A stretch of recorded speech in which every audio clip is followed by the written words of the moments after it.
सकाळी तुम्ही उठल्यानंतर वचई स्वच्छ धुवून, पाण्याखाली फक्त स्वच्छ धुवायची, आपलं कॉर्पोरेशनचं पाणी येतं तसं वचई पूर्ण धुवायची, वचई धुवून तोंडात लावायची. वचई लावताना कधी पण आधी वरची वचई लावायची, लावताना कधी वरची लावायची, आणि वचई काढताना कधी पण आधी खालची वचई काढायची. हा सिक्वेन्स काय लक्षात ठेवा.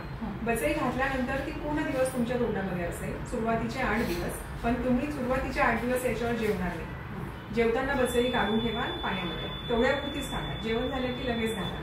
वचई पूर्ण वेळ घातल्यानंतर तुमच्या चेहऱ्याला, तुमच्या मसल्सला त्याची सवय व्हायला सुरुवात होते. तुमचे उच्चार हळूहळू स्पष्ट यायला लागतात. सुरुवातीला 1-2 दिवस उच्चार अस्पष्ट येऊ शकतात. सुरुवातीचे 3-4 दिवस तोंडामध्ये लाळ जास्त येते, सलावेशन जास्त होतं, कारण वचई नवीन आहे तुमच्या तोंडासाठी. जी काय लाळ येते ती दातावर दात बंद करायचे, व्यवस्थित मागे बंद करायचे. तुम्ही जे आता तिरकं बंद करताय ते हळूहळू आपोआप नॉर्मल होईल. त्याला फक्त लाळ पोटात घ्या, बंद करा, ते आपोआप नॉर्मल होईल. वचई पूर्ण लाळ तुम्ही तोंडात घ्यायची, वचई आपल्या जागेवर परत जाऊन बसेल. सुरुवातीला 3-4 दिवस जेव्हा लाळ तोंडामध्ये जास्त येते तेव्हा वचई तोंडामध्ये सटकते, तरंगायला लागते. तर ती परत दातावर दात घट्ट बंद करायचे, लाळ पोटात घ्यायची, ती 1 सेकंदात आपल्या जागेवर जाते. सुरुवातीला ही लाळ हळूहळू बंद होत जाईल. थोडंफार डोकं पण दुखू शकतं, नवीन आहे सगळं. आणि हे पूर्ण सेट व्हायला 8 दिवस लागतात.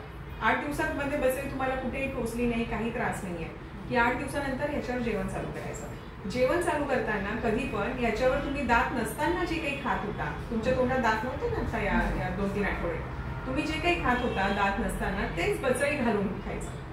आता तुम्ही डायरेक्ट शेंगदाणे येताना बारीक करू शकत ना, तर मग सुरुवातीला भाताचे प्रकार, 2-3 दिवस भाताचे सगळे प्रकार. जेवण तुम्ही उजव्या हाताने घेतलंय, आधी तुम्ही डाव्या बाजूला मागच्या दाढींवर टाकायचा घास. या बाजूने तुम्ही मागच्या दाढींवर घासला, तिथे 1-2 वेळा तो घास चावायचा, लगेच इकडच्या दाढींवर शिफ्ट करायचा. असं दोन्ही बाजूने तुम्हाला बॅलन्स लावायचा आहे. पुढच्या दाताने काहीही तोडायचं नाही. पुढच्या दाताने तुम्ही केळ पण तोडणार नाही, याची काळजी घ्या.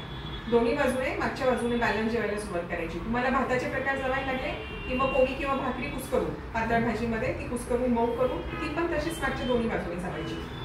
त्याची प्रॅक्टिस व्हायला लागली की मग हळूहळू आपण भाकरी तोडून भाजी बरोबर खातो, कोरड्या भाजी बरोबर किंवा पातळ भाजी बरोबर. तुम्ही अशी भाकरी तोडून किंवा पोळी तोडून मग ती नंतर त्याच्या पुढचीच आहे.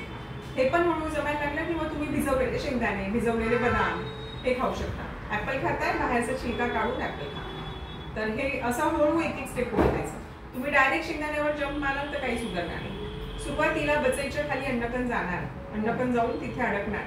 तर अडकले, तुम्हाला त्याचा त्रास होतोय, 2 मिनिटं थांबा, वचई काढा, ते स्वच्छ करा. जिभेने स्वच्छ होत असेल तर जिभेने स्वच्छ करा आणि मग परत वचई लावा. ही जी काही प्रॅक्टिस आहे ही पूर्ण प्रॅक्टिस व्हायला तुम्ही जेवण चालू केल्यानंतर, आज तुम्हाला वचई दिली, तुम्ही याच्यावर जेवण 8 दिवसांनी जेवायला लागणार आहे. तर जे काही तुम्ही 8 दिवसांनी जेवायला लागाल तो पहिला दिवस पकडायचा आणि त्या पहिल्या दिवसापासून पुढचा 1 महिना पूर्ण लागतो त्या वचईला ग्रीप यायला. कंडिशन रोजच्या रोज फक्त याच्यावरच जेवायचं. जे काही खाल वचळीवरच खाल. वचळी जर नाहीये तर काहीही तुम्ही खाणार नाही, फक्त लिक्विड घेऊ शकता मध्ये. हा जर नियम पाळला तर 1 महिन्यात तुम्हाला इतकी पूर्ण सवय होऊन जाईल. आजूबाजूचे छोटे छोटे मसल्स असतात जिभेच्या खाली, गालाचे इकडचे मसल्स, ते मसल्स आपोआप डेव्हलप व्हायला लागतात. ते पण वचईला पकडायला लागतात. तर हे कधी होतं जेव्हा तुम्ही चावायला लागता तेव्हा. वचई नाहीये तर काहीही खाऊ नका, जसं जमेल तसं वचईवरच खा. हा नियम जर पाळला तर विदिन 1 मंथ तुम्ही एकदम याला यूज टू व्हा. मग वचईशिवाय तुम्ही राहणारच नाही. राहिली वचई धुवायची कशी. वचई धुताना रात्री वचई जे काही काढा, वॉश बेसिन समोर उभं राहायचं. म्हणजे पडली तर वॉश बेसिन मध्ये पडेल, पटकन पडले 2 तुकडे झाले असं नका. वचई वॉश बेसिन समोर काढा, याला लिक्विड सोप लावा. याचा ब्रश कडक पाहिजे. आपला जो दातांचा ओरिजिनल दातांचा ब्रश असतो तो भारी असतो, तर तो नाही, याला कडक ब्रश आणायचा. कडक ब्रशने वचई एकदम चांगली व्यवस्थित वॉश करायची, लिक्विड सोप लावून आतून बाहेर व्यवस्थित स्वच्छ करून. मग तुम्हाला जो डब्बा देते त्या डब्यामध्ये ती ठेवून द्यायची. त्या डब्यातलं पाणी रोजच्या रोज बदलायचं. त्याच्यात कॉर्पोरेशनचं पाणी टाकायचं, याचं नाही टाकायचं, हार्ड वॉटर नाही टाकायचं, तेवढी काळजी घ्यायची. सकाळी जेव्हा तुम्ही वचई तोंडात घालणार आहे तिला फक्त नळाने धुवा, नळाच्या पाण्याने धुवा, तेव्हा साबण लावू नका, कारण तुम्हाला ती तोंडात घालायची आहे. तर साबण हा फक्त रात्री सुटताना लावायचा. वचई वॉश करायच्या वेगळ्या पावडर मिळतात, पण काही गरज नाही त्याची. हे नियम व्यवस्थित फॉलो करा. बोलताना तुम्हाला पूर्ण काळजी घ्यायची आहे की सुरुवातीला उच्चार भले अस्पष्ट आले, तुम्हाला कंटिन्युअस बोलत राहायचं आहे. आता परत 1 ते 10 म्हणून दाखवा. लाल तोंडात घ्या आणि 1 ते 10 म्हणा. मोकळ्या वागी जीभ फिरवा. मोकळ्या वागी, तोंडात काहीच नाही आहे तुमच्या, असं सोडून द्या सगळं आणि नॉर्मल आपण बोलतो तसं बोला. 1 ते 10 बोला. 1 2 3 4 5 6 7 8 9 10. मस्त, एकदम बरोबर.